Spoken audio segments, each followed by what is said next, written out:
So hello and welcome to this week's angling vlog. This week you're going to join us on the banks of the River Severn. I just wanted to say before the video starts that this video was recorded a week or two before the rivers have closed due to the heat wave. So I just thought I'd add that at the start of the video, and in case you guys who recognise the stretch want to head down there, please check out the website in the description to make sure the stretch is reopened, because at the time of recording this the stretch is still closed. I do hope you enjoy this week's video, and I'll join you all at the very end. Right, hello and welcome to this week's angling vlog. This week you join me back out on the banks of the River Severn, and we're hoping to have a day catching barbel. So as you can see, just got to the peg, nice and early in the morning. At first light, the birds are singing. There's a few fish topping just upstream. It's a beautiful morning to be on the bank, and today we're going to start by just trying to catch a barbel on the float, but we're going to be using a centre pin. So as you can see, conditions, the river low and clear, and we've had a tiny bit of rain since last time we were on, but what a beautiful place to wet a line. I've just started off by introducing a little bit of meat and hemp into the swim, and I'm going to set about now, setting up the float rod, and hopefully we can get one or two fish on the bank. Doing the vlog, I do get a lot of questions on fishing and personal questions, and one of them is, have I got a job? And that question most definitely is yes.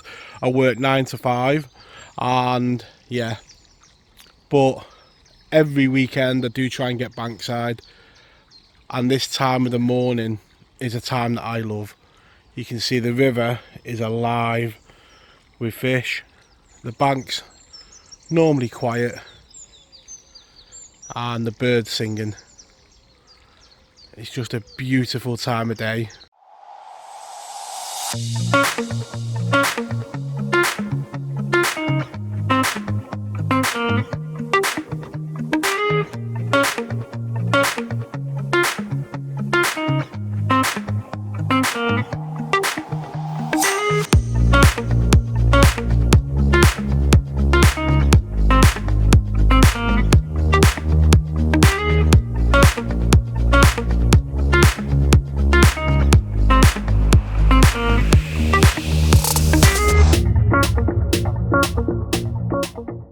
So you will notice one difference.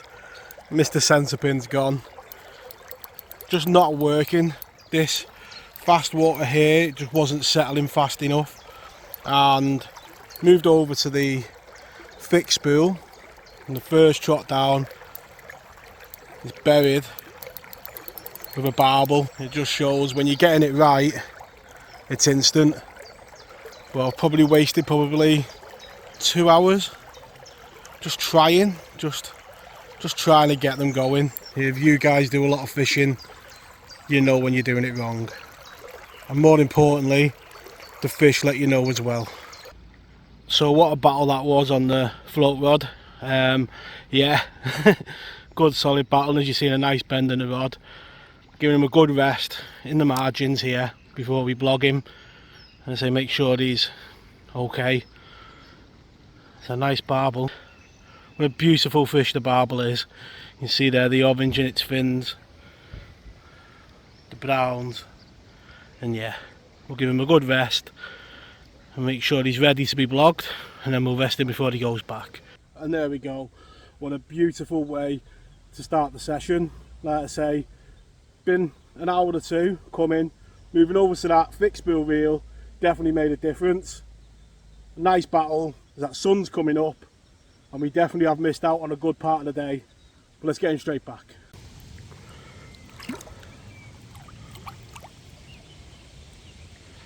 And back he goes.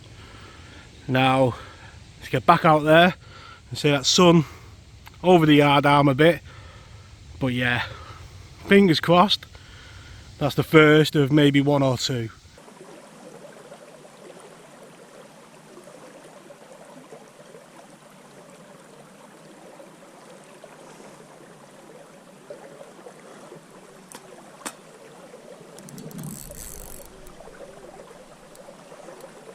And there we go, just edging that piece of meat down the swim. And isn't that just fishing?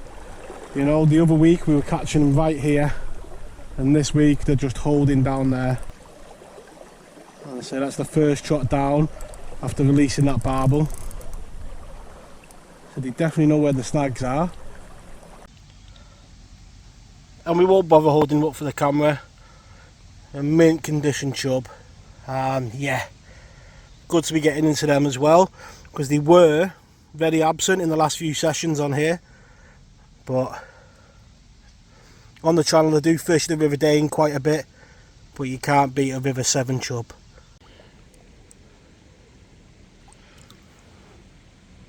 With Mr. Sunshine coming out, has been a bit of a wait for the next bite. Just persevered with it. It doesn't feel massive, it could even be a chub. I say it's just holding at the moment. It's definitely something to keep catching on that wasn't in the swim last week. Not a snag as such, it just goes a bit solid and then eases. If it's a bit of weed or something like that, but you can see there he's come on the inside. And now once you kind of get him on this side, you almost feel like part of the battle's won. You know, it's just, if it's a barbel it always has one more run for it, which you've got to be prepared for. Well, if it's a chub, it could be a nice one.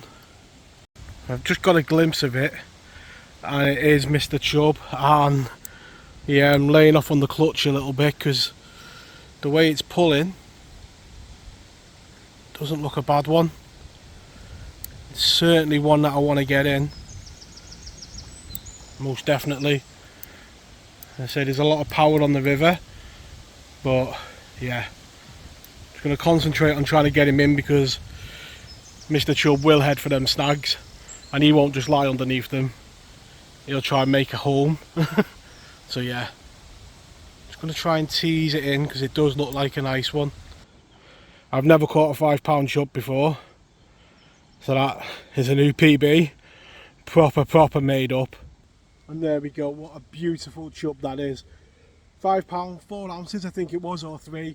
Either way it's a PB. I've never caught a £5 chub. I had to wait a bit for the bite with that sun coming up, but wasn't it worth waiting for? One happy Danny. Let's get this beautiful chub straight back. Straight over to that snag. So I've just put the last little bit of bait that I had in the box in the swim. I'm going to give it a bit of time to settle. Have a bit of a celebratory kind of Pepsi, which I've got a cup of coffee, but it isn't really cup of coffee weather. And what I'm going to do is I'm just going to cut up some more of the luncheon meat and mix up another batch. So I'll catch you in a second when I've mixed that up, and then we'll get back to it. But yeah, thank you to everyone who shares the adventures with me. It really is a diary of someone's fishing adventures, and you see the good and the bad. And today it's been difficult, but we've had a few fish, and yeah, thank you to all those who support the channel and share the PBs, the hard times and the good. Thank you very much. So that's the meat cut.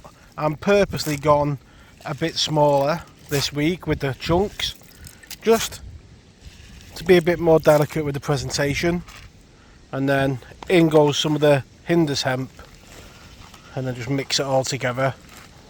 It is really simple bait wise, the fishing for barbel. You know, 2 tins of luncheon meat and a couple of handfuls of hemp, and there we go. So no more bites were forthcoming after that chub, which did come as a bit of a shock, but with blue skies coming overhead and the shingle bank turning into a holiday resort, decided to beat a retreat to another peg and spend the afternoon on the feeders just hoping for the barbel. So moving pegs, I really have taken me time, just getting the rods in. And when I first arrived on the peg, put out 6 boppers full of hemp and meat, as you can see on screen now, and a little bit of the hinders pellet in there as well, and just left it to settle. just sat here now, you can see the shadow is on the river, and that's just going to creep across as the afternoon goes on. It's one of the reasons why I moved. Hopefully this darker water will give them a bit of cover. I have seen a couple of flashes of gold over by that tree, so there's one or two barbel about. It's just a case whether or not they feed.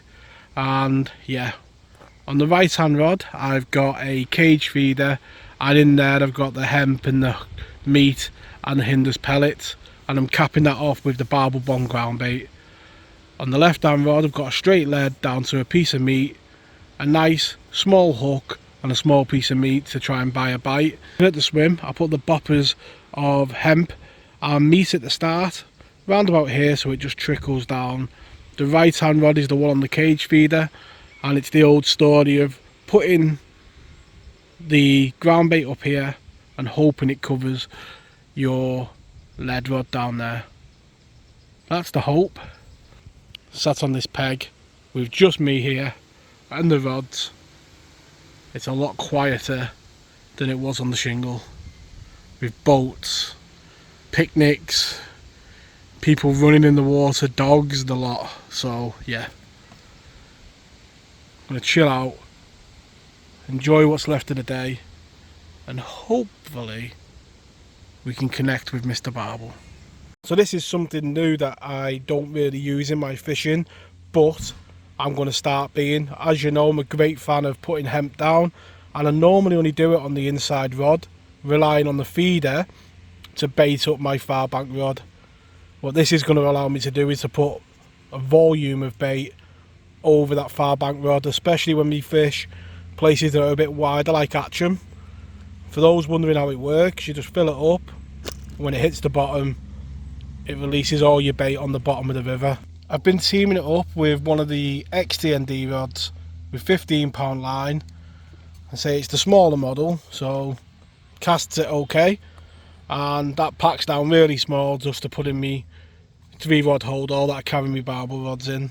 So you can see that shadow is creeping over the river nicely, and it won't be long before it's completely in the shade. So you can see upstream, had we been up there still, would have still been in the blazing sunshine, and yeah, surrounded by swimmers. So perseverance and keeping on casting has paid off. It's about, I think about 6 o'clock, and the left hand rod has just arced over. I'm just holding it solid because we're fishing to that far bank snag. So yeah, and just on that tiny size 14 hook and banded pellet. There we go, what a lovely fish that is. Waited a while for it, but well worth it. Let's get it straight back and let's see if we can get another one before the end. As you can see there, fighting to get out the net, more than ready to go. Had a good rest, so let's let it go.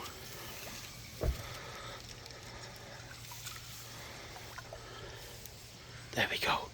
And there's the rig, ready to go back out. Simple bolt and run kit, meat, got some pellets and hemp in the feeder, and then, as you see there, 14 grapple hook, and just tuck it in the bottom because it makes casting easier with a high bank behind you. Nice and simple. Let's get it back out there. So the rod's back in. It's 7:10, probably going to give it till about 9 o'clock, because obviously got to drive back home as well. Don't want to leave it too late because my uncle's not with me today to keep talking in the car. So yeah, probably going to give it till about 9 o'clock. And yeah, always good when you stick with it, and you can see there getting bangs on the left hand rod again. So hopefully that was the first of maybe one or two. Well, them taps didn't take too long to develop, and you've got to be straight on the rod and just hold tight on that snag to begin with, and just tease it away. Just keep the pressure on, and hopefully we can just tease it into the middle of the river. So similar stamp to the last one, maybe a bit smaller. And yeah, I've lost count how many people have come up to me tonight and said you need to put on bigger baits to catch the barbel. The lesson there is to stick to what you know and what you've got confidence in. And yeah, 14 hook, a small pellet is what I've got confidence in. So let's get this beautiful fish straight back. So the video does come to an end there now. Sadly, no more bites were forthcoming, but what an enjoyable session it was on the bank. I really do hope you have enjoyed this week's video, and if you have, please leave the video a like and subscribe to the channel. The only thing left to say is to wish you all tight lines in your own fishing, and I'll catch you all next week. Tight lines.